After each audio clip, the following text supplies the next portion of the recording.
ఢిల్లీలో పేద ముస్లిం సామాజిక వర్గానికి సంబంధించిన వాళ్ళని సోషల్ మీడియాలో ట్రాక్ చేసి, వాళ్ళల్లో ఎవరిలో అయితే అసహనం, అసంతృప్తి ఉంటుందో అట్లాంటి వాళ్ళకి ఉగ్రవాదుల నుంచి నిధులు తీసుకొచ్చి ఇప్పించేటటువంటి ముఠాలు ఇప్పుడు మొన్న మన బెజవాడలో పట్టుబడింది చూసాం. ఇప్పుడు ఢిల్లీలో ఒకడిని పట్టుకున్నారు.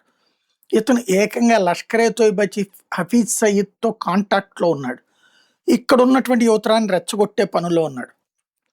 దేశవ్యాప్తంగా వివిధ ప్రాంతాల్లో ఇప్పుడు ఇదే టెర్రరిజం అన్నటువంటిది ఒక పెద్ద దారుణంగా తయారైంది. షబ్బీర్ అహ్మద్ అనేటటువంటి వ్యక్తిని ఇప్పుడు అరెస్ట్ చేశారు. వీడు మామూలు జనంతో పాటే ఉంటాడు. కానీ లక్షల రూపాయలు ఫండింగ్ చేస్తున్నాడు. చిన్న చిన్న వ్యాపారాలు రోడ్డు పక్కన కొత్తగా అకస్మాత్తుగా వ్యాపారాలు పెట్టుకున్నటువంటి, బండ్లు పెట్టుకునేటువంటిది లేదా చిన్నపాటి షాపులు కొనుగోలు చేస్తున్నటువంటి ముస్లిం సామాజిక వర్గానికి సంబంధించిన వాళ్ళు అక్కడ ఉన్నారు.